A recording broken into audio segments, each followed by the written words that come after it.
Now, you're good to go.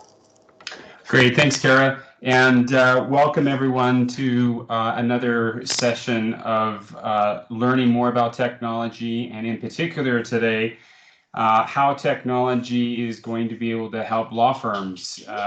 One of the things that I hope to accomplish here today is to give you a little bit of insight into the digital age, which is already upon us. It's been with us, and we've been in the digital age for some time. But in recent months, as we've all experienced, several of us, including law firms, have been forced to look at this in a little bit more detail. And so how law firms stay successful in the digital age is what we're going to cover here today.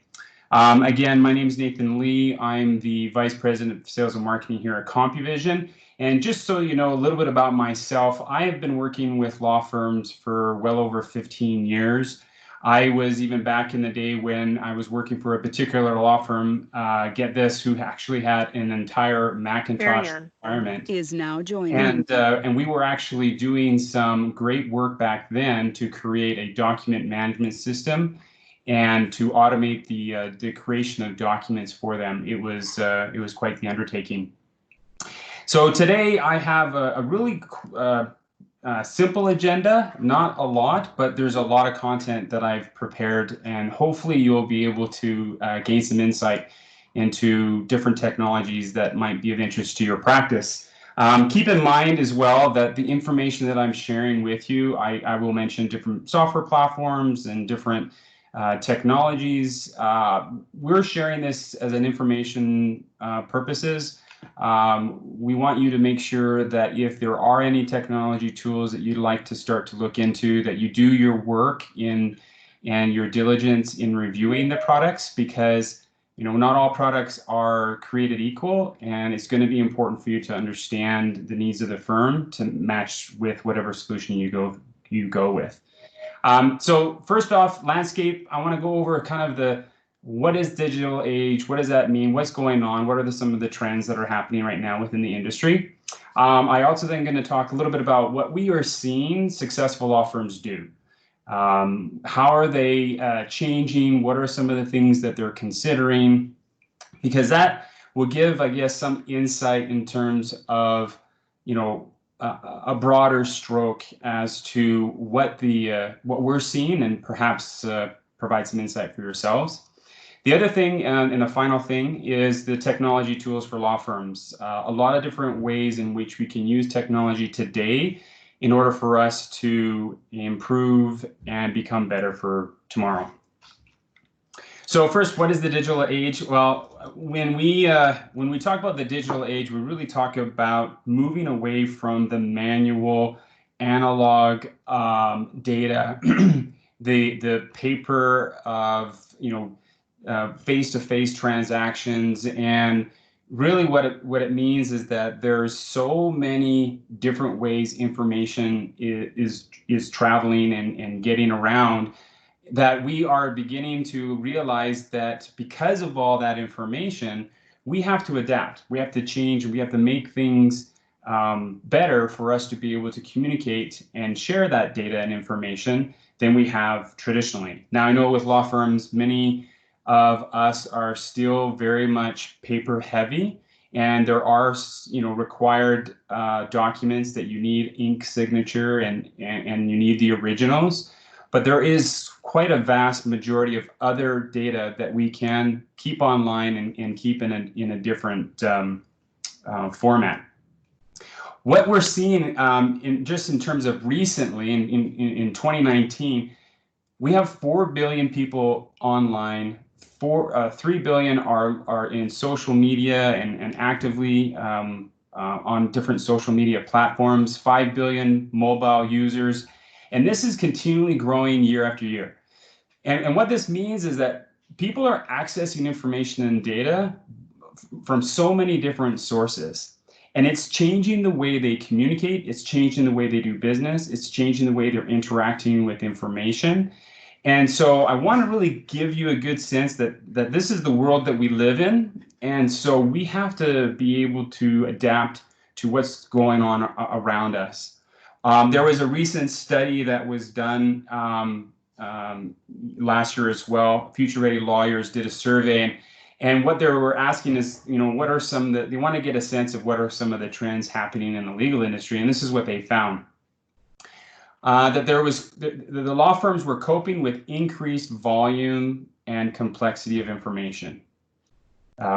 It's rightfully so that when you have more and more data coming online and more data moving from that analog paper to more transactional and digital framework format, that's just going to increase the complexity. Think of litigation and how much data you have to go through, or all the e-discovery work that you might be doing in your practice. Tons of data all over the place, and it's just increasing the complexity. The other trend is that law firms, there's a big emphasis on improving efficiency and productivity, and hopefully some of the things that I share with you here today will help you there. Understanding which legal technologies deliver highest value. This is an important thing because, as I said, when you have more people connecting in a digital framework, that's just going to increase the number of software programs. It's going to increase the number of ways in which people are connecting. And so now law firms, like most businesses, have a huge variety of choices. Now, where do you invest? Where can you get most value out of the information that you or the technology that you're purchasing? I will touch a little bit of where I would set my priorities as we continue. Meeting changing expectations from clients and leadership team. Think of how we've been able, or how we've been changing how we work recently, when we look at how many people have been working from home or connecting through different video and webinars similar to what we're holding here today. I'm a client. I have lawyers that do work for me. I have changing expectations. I don't want to necessarily spend 2 hours of my day driving down to the law office to have a 30-minute meeting to sign some papers, right? So meeting those expectations puts a lot of pressure on law firms to ensure that they're able to adapt. And then the last one was financial issues, including a greater price competition, alternative fee structures. We're hearing that often, and cost containment pressures. Really what we're trying to do here is their needs are being changed. People want to know what value they're getting from the legal services that the firm is providing, and they don't want any surprises. And so there's this question about how do we look at different fee structures to accommodate those businesses. So when looking at the successful law firms in the work that I have done over the past, like I said, 15 years, there's a few things that I have identified. There's a few things that I have agreed with as I've prepared with this presentation, and there's going to be things that I share with you here that you're like, yeah, I know, yeah, that makes sense. That's common amongst law firms, and that's a good thing, because that means that you've already identified areas that would and could create value. The hardest thing is implementing that, right? Making it actually work. And so the things that we have identified and I'm going to share with you here today, if it resonates with you, maybe write it down as that reminder, and perhaps we can talk about tools and things that will help you implement those. So when I look at my experience with law firms, and it's been mainly with the Calgary market and some in Edmonton, really those who are focused on effective use of technology and really are looking to find ways to be efficient are the ones that are having the greatest amount of success. A lot of the general practice firms that I work with, they have multiple disciplines, and so that naturally creates a need for particular software. But often what ends up happening is then you have all of these different software programs, many of them that can do similar things. And so, this need to be efficient means that you're always looking for ways in which you can improve the overall workflow of the law firm. What we found is that if we could reduce the number of applications, we actually could increase the level of efficiency, not just because you have reduced the amount of support and training, but also because there's shared information. And the more you can share across different practice groups, then the easier it is for you to look and see other opportunities to continue to sell services to your clients. They're looking for obviously different ways to interact with clients. This is an effective and efficient manner.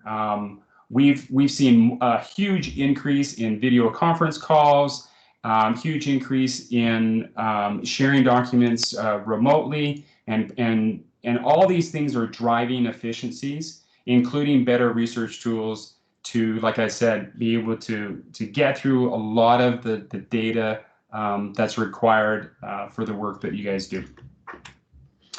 We're also seeing, in terms of efficiencies, technology and adapting technology means that law firms that are successful are the ones that adapt. Those that don't know how to adapt, then they fail. And what we see is that obviously automation is going to be key because of there's a lot of repetitive nature of the work that gets done in terms of producing documents, collecting information from your clients, putting that information into the system. There's a lot of similar things that happen again and again. Automating that process and allowing the clients to enter that information so your assistants and support staff don't have to do that, creating ways in which that information can come into your processes. All those things are efficiencies, and they drive better results. Tracking time and recording activities, improving tools for communication, like I mentioned, in terms of online collaborating with your clients. Cloud-based solutions has been very big, simply because when you look at how much infrastructure the firm would have to invest to give you some of the flexibility that you need to work with any device, anywhere, at any time, that's a large investment. Now, larger firms can afford that, and they put that in place. But those that look and turn to cloud-based solutions actually have been better able to adapt to some of the recent pandemic challenges, and to continue to practice in the work that they're doing. All these things add up, meaning that there's software programs and other complexities that come into your system. And so a governing body around security and making sure you have adequate policies is going to be crucial. When I look at other areas for successful law firms, I'm seeing that they are employing smart people. What does this mean for you? This means that smart people isn't just the long-standing lawyer or partner that has had extensive experience and so on. Those people are important. You have to have those people on your team. But I'm also referring to the upcoming lawyers, students, associates, those that are really looking to make a difference and the way that they work. So if technology is a disconnect, if they're not able to be flexible and nimble in the way that they work, providing them with the right tools and training, it's going to be very hard for the firm to attract new talent and be able to give them the opportunity to really excel. And so listen to your people. Find I know most law firms, they love committees. There's a committee for everything, but really what it comes down to is that the committees that you have, if one can focus on technology, and you can complement that committee, because it has been very successful when I've done this, with a good mixture of people within the organization. It's amazing the ideas that they can come up with and the traction that they can produce. The other thing is focus on areas of law. Those that are very successful have a deep level of expertise. They select areas of law that can sit comfortably together, so they're complementing one another. They get involved in emerging areas of law. So there's lots of things out there, cannabis, blockchain, liability with artificial intelligence. There's plenty of these emerging areas of law. What we see is that when you have a deep level of expertise, your you're able to support higher rates and higher fees. When you work with complementary services and in your practice, like estate planning and matrimonial, what that will allow you to do is to increase the number of services that you can offer for your clients, and that really holds good weight in a economic condition that we find ourselves in. I know of a handful of law firms that had primarily just practiced in immigration law, and they're really struggling right now, obviously with borders closed and other things. So it can create some challenges. And then align yourself with marketing, with the good reputation that you have in mentoring young lawyers. When there's a good presence and good message around what you do and how you deliver your services, law firms that do that are finding great success. A lot of people are communicating online, and you need to be out there sharing your message and your story.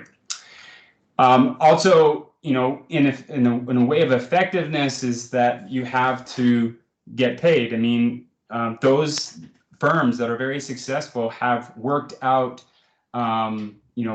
good systems and procedures around getting retainers up front, making sure that they have a file intake process that is smooth and automated, making sure that activities are recorded properly. There's great programs out there that can look at time entries and look at your activity while you're working to maximize your billable time. And then all matters should be billed when they're legally billable, and there's tools that allow you to be able to see into that billable time, wherein you can ensure that you're maximizing what you're billing. Too many times when we look at billable work, it's a tough conversation sometimes to have with clients, but rules need to be applied so that the payment or the process is applying to everyone, regardless of their seniority. One of the last things about effective use, or law firms that are effective and finding success, is that they have standard processes. One central database, one way to open files, all standard documents are organized, and the client portal is set up for staff so that they can have a very seamless way to interact and work with clients. And then there's a standard billing process in place. Every single one of these touches technology, and it is an important part of ensuring the success of law firms. I know that was kind of a fire hose, and we only have a short time here together, but I wanted to make sure that we get into some of the legal tools that are making the difference in law firms here today. And many of these things can apply to all of those areas that I've mentioned previously as to how law firms can be most effective and successful. So when we talk about the first thing that comes to my mind in terms of legal tools is communication. And the reason is because now, with some of the conditions that we're faced with, you have to find different ways of communicating with your clients, with your staff, and so on. Video conferencing is a huge element to that. Microsoft Teams, which is what we're using right now, is a part of every Office 365 suite of software, for the most part, depending on your licensing. But for the most part, when you're buying it, it's included. These are tools that are well integrated within Outlook and other programs that allow you to be able to quickly share documents, connect with your clients face-to-face, and be able to collaborate online. VoIP phone systems, again, anywhere from using Microsoft Voice for Teams or Mitel, ShoreTel, a VoIP phone system will allow you to be able to operate regardless of where you are. It will allow you to be able to send voicemail messages to your email, completely transcribed. It allows you to be able to call clients without using your personal cell phone number. It gets masked by your office phone. Online fax systems is another thing that, when we talk about reducing paper, online fax system just means then that as people fax you, you can get it right into your email. You can fax from your desktop. You don't have to find a fax machine. And all of that information and communication can also be tracked within a centralized database. So for instance, phone messaging, video conferencing that you can record, faxes that you receive can all be tracked in a Matter file within a document management system. The one that I wanted to focus on a little bit more is the client portal. The client portal is a great tool. You can use client portals with an existing document management system if you happen to have one. So like iManage and NetDocuments, they all have a client portal. You can also build a client portal right out of SharePoint. So it's an ability for you to get the client to come to a customized site for them. They can see their matters. They can see where they are, where their case is in terms of the progress that it's making. Statements of accounts. They can set up appointments with the staff, lawyers or support staff. They can go in and be able to see documents, share documents, fill out forms, have access to free templates and other stuff you might provide, including frequently asked questions and information about the firm. Huge value to your customers. If you don't have a client portal, definitely something worth looking into. Practice management, so we talk about time billing. Time billing is huge because that's where you make your money. And there's some great software out there. The two that came to my mind was Clocktomizer and TimeCheck. What they do is they actually monitor the activity that you're doing, and it will allow you to be able to have more accurate time and billing. And then TimeCheck, one of the things we run into a lot is when, it all gets to accounting, if you have centralized billing, and they look at all the time description and they can't make sense of it, but they don't know, so they send it out to the client gets it, and now the client's always questioning, okay, well, what are you doing here, and so on. So there's programs that allow you to look at keywords and key phrases to identify whether the narrative actually makes sense, and it can be flagged before it goes out so that the support staff or lawyers can look at that and make adjustments. Document management systems, not much to say there. Everyone hears that. Everyone knows that you should have a document management system. You don't have to spend hundreds of thousands of dollars, but generally you're around $1,000 per person to get a decent document management system in place, and that doesn't include training.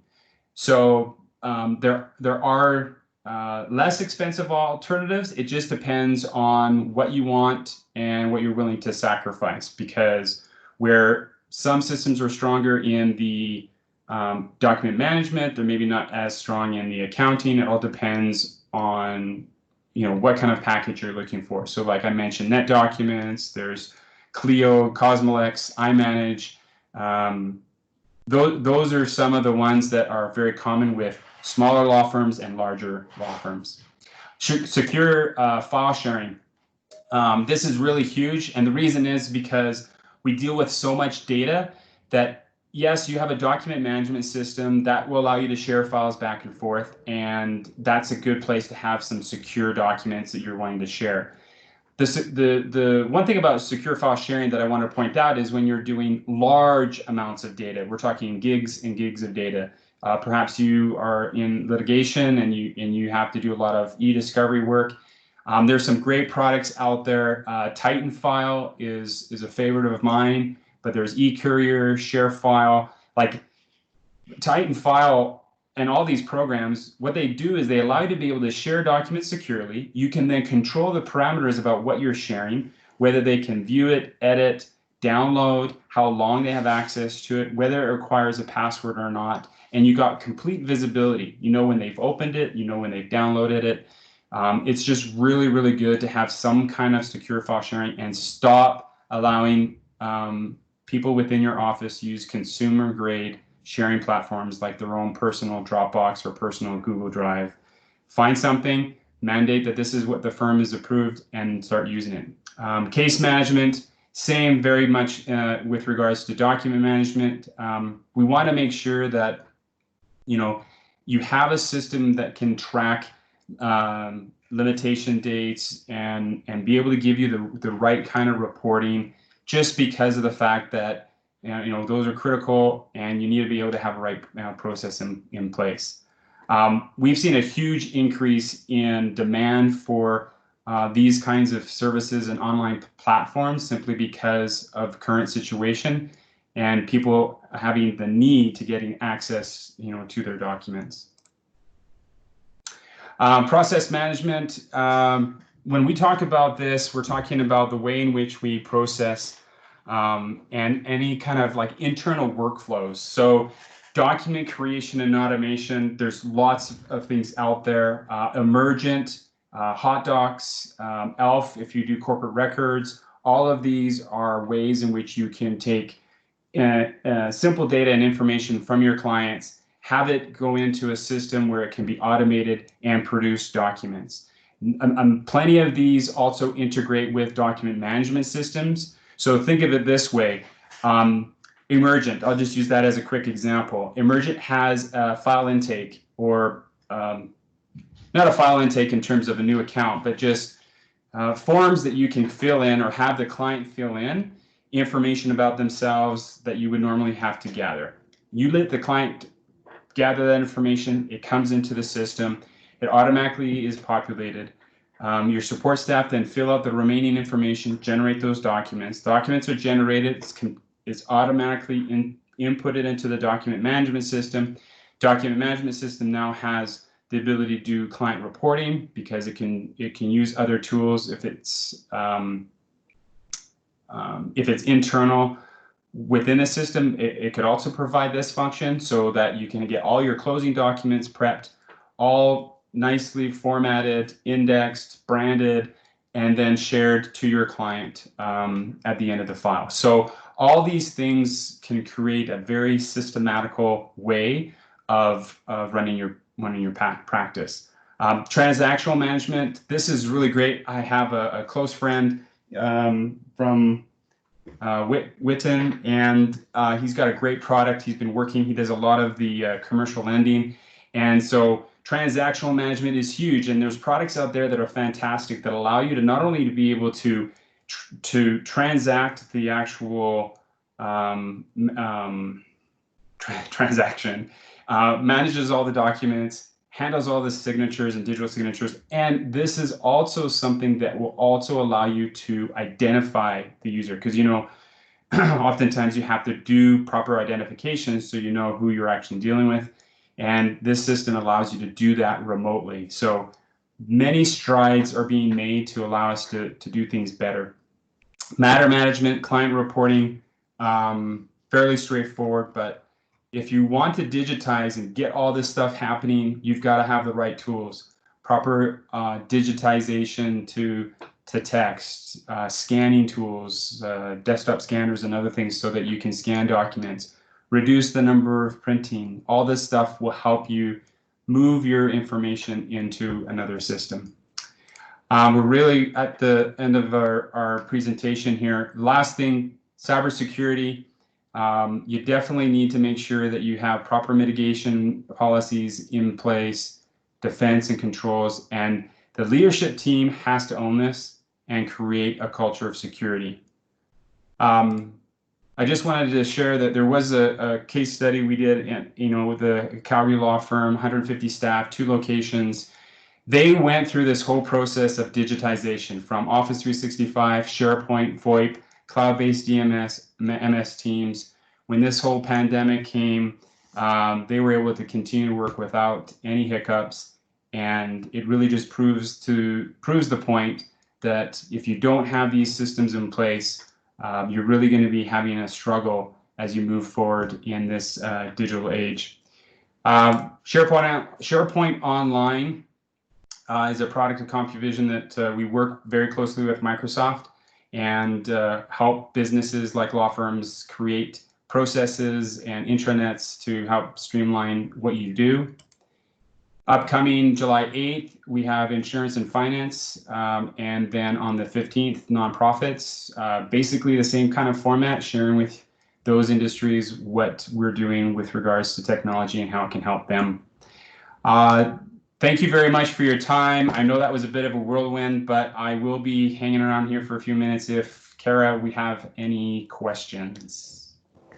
Yeah, thanks everybody. I'm going to take off the recording, so if you have any questions, feel free to shout them out. If not, thank you so much for attending today, and we appreciate your time. You'll get an email with the deck.